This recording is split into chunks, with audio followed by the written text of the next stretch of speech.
Estou olhando aqui o aplicativo SofaScore e confesso a vocês que antes do jogo eu só pensava em vitória. Que a vitória de hoje seria muito importante, mas muito importante, para a gente definitivamente pensar em alguma coisa um pouquinho mais acima daquilo que a gente vem ultimamente brigando. O Vasco pula para a 13ª posição e passa, por exemplo, gigantes como Inter, Santos, Atlético Mineiro. Tudo bem que o Vasco atinge aí 24 jogos. O Inter vai fazer seu 24º, o Santos vai fazer seu 24º, o Atlético Mineiro tem 2 jogos a menos, tem 22. Mas, por exemplo, o primeiro na zona do rebaixamento, o Vitória da Bahia, já tem 24 jogos e tem 22 pontos. São 5 de vantagem do Vasco, sendo que o Vasco vai enfrentar o Vitória jogando em seus domínios. Mas eu não quero pensar em parte de baixo da tabela. A gente precisava olhar um pouquinho para cima, olhar um pouquinho para outras circunstâncias. Eu ontem, quando acabou o jogo do Fluminense, eliminado na Sul-Americana, Fluminense que é um daqueles que tem uma soberba porque fez um Mundial com times à meia boca, de achar que é um timaço, que é uma máquina de jogar futebol, e caiu numa realidade. Mas o Fluminense é o nosso adversário, que eliminou esse Bahia na Copa do Brasil, perdendo em Salvador e ganhando no Rio de Janeiro por 2-0. E com a demissão e a saída do Renato, eu já vislumbro que muitas coisas vão acontecer ainda nesse Campeonato Brasileiro, sabe? Tem muito time que está caindo pela tabela, tem muito time que precisa se reinventar, o Inter sem treinador, buscando desesperadamente um treinador, o Atlético Mineiro também num momento difícil, é o primeiro ali fora da zona do rebaixamento, tem muita coisa para acontecer, o próprio Grêmio, que hoje empatou com o Botafogo, é um time que tem muitas limitações, então eu pensava no Vasco, independente da forma de jogar, vitorioso hoje, porque o Bahia, apesar de ser sexto colocado no Campeonato Brasileiro, é um time extremamente instável, muito instável. Tem bons jogadores, mas tem ali momentos de irregularidade. E o primeiro tempo descortinou isso, com o Vasco mostrando, pelo menos a mim, eu falei isso no intervalo hoje, uma cara de vitória, uma cara de vencer o jogo, porque o Bahia ia entregar em algum momento a zaga insegura. Mas aí vem algo que eu acho que é importante que a gente diga, porque a gente fica feliz com o resultado, é importantíssimo o Vasco ter ganho, mas eu fico muito preocupado com o nível de atuação do Vasco em alguns jogos. E o Vasco hoje venceu um Bahia, na minha opinião, muito frágil, com jogadores sentindo uma pressão de resultados negativos. O Bahia não vem vencendo e o Vasco entrega demais, é muito inseguro. Eu estava pensando aqui de uma maneira de trazer a vocês uma ilustração e meio que coloquei o seguinte: o Vasco teve uma atuação hoje nível Puma Rodrigues. Porque o Pumita é um jogador que a gente ama ou odeia. Porque o Pumita é aquele jogador que faz um golaço contra o Flamengo, um golaço naquele 2023, faz partidas surpreendentes, como vem fazendo na lateral esquerda. Puma hoje está entre os 3 melhores jogadores do Vasco na partida com o Bahia. Eu já estou afirmando isso aqui. Mas aí o Puma, no final do jogo, faz 2 jogadas, assim, de trapalhões, cara. Sabe? De privação de sentido. Então foi uma atuação do Vasco atrapalhada. Foi uma atuação que o Vasco jogou para vencer, porque tinha que vencer. Não tinha outro caminho a não ser jogar em cima do Bahia, que, na minha opinião, foi muito beneficiado. Eu vi agora a entrevista do goleiro Ronaldo, do Bahia, no final do jogo, e acho engraçado como é que esses jogadores são, às vezes, eles acham, eles, de alguma maneira, eles subestimam a nossa inteligência. Ele veio dizer que a arbitragem, porra, Ronaldo, vai para casa, fica quieto, amigo, reflete, vê o jogo de novo. O Bahia hoje era para ter terminado com 2 jogadores a menos, se não fosse a atuação desse rapaz, que eu vou cobrar a direção do Vasco aqui publicamente. Esse rapaz não pode passar na porta de São Januário. Esse, sem dúvida, é um dos 3 piores árbitros do futebol brasileiro. É de uma mediocridade misturada com uma arrogância, com uma pitada de petulância, sabe? O senhor João Vitor Gobi é péssimo. Ele é horrível e, acima de tudo, é omisso. É covarde no que ele faz. Porque ele compensa a não expulsão do Rezende numa entrada criminosa em cima do Felipe Coutinho, expulsando de maneira injusta o Jean Lucas. E no segundo tempo, uma entrada do Sanabria em cima do Puma, ele vai ao VAR e vê o cara largar o pé e ele não expulsar o jogador. Sério, é para chamar todo mundo no estádio, todo mundo que estava vendo o jogo de burro. Mas me desculpe, burro é o senhor João Gobi. O senhor não pode apitar. O senhor está errado na sua profissão. O senhor é péssimo no que o senhor faz. É algo que precisa ser investigado, um árbitro desse.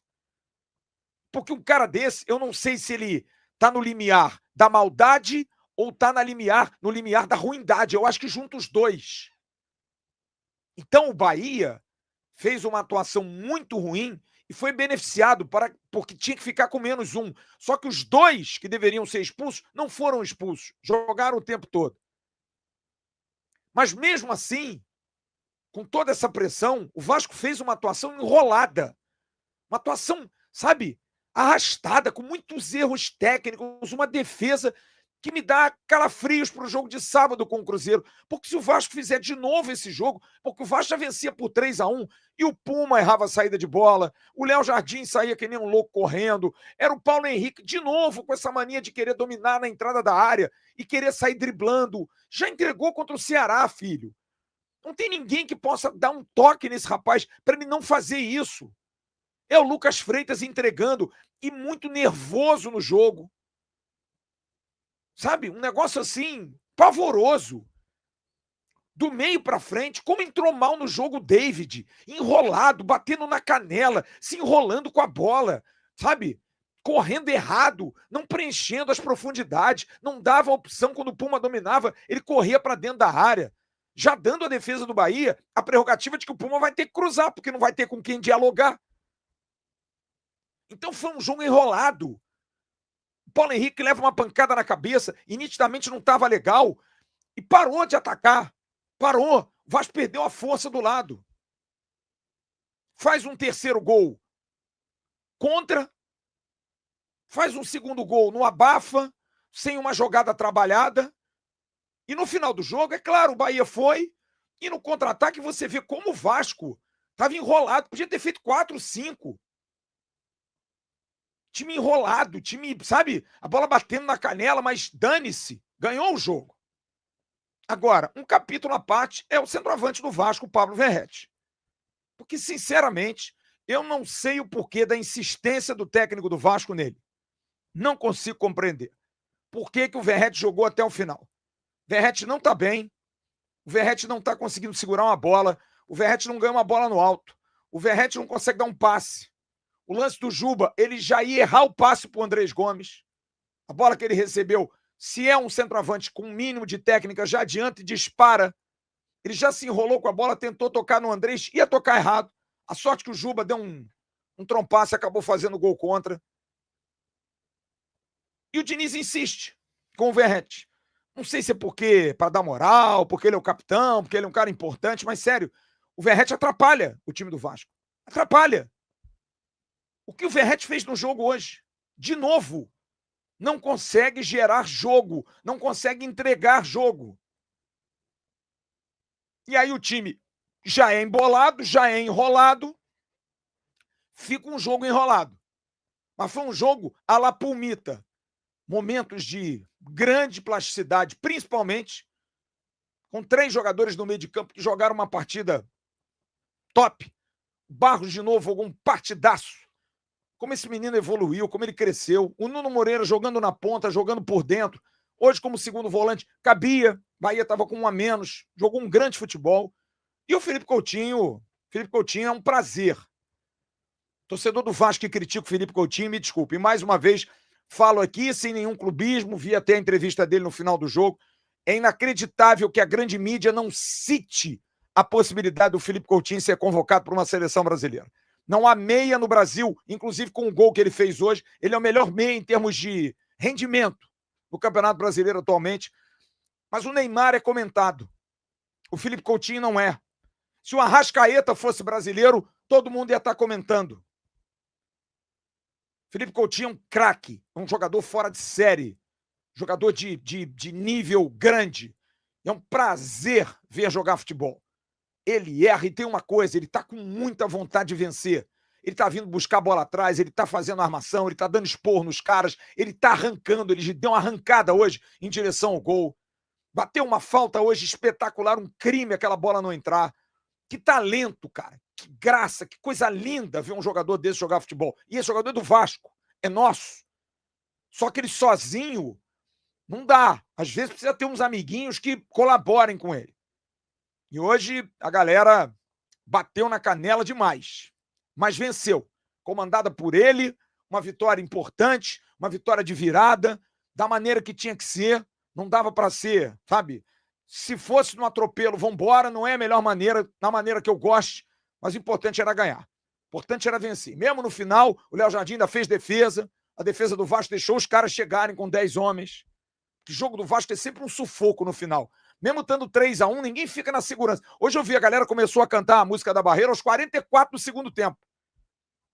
Porque nem o torcedor em São Januário fica naquela confiança, não vamos cantar porque já está decidido. Aí o cara entra cara a cara, chuta o Léo Jardim, defesa, suspende a cantoria, vamos segurar. Porque, porra, o time não dá segurança, cara. Precisa dar segurança, o Vasco precisa dar segurança ao seu torcedor. E agora tem um jogo sábado contra o Cruzeiro, que não dá para ser esse jogo enrolado. 130 dias sem ganhar em São Januário, importantíssima vitória, e que tira esse peso.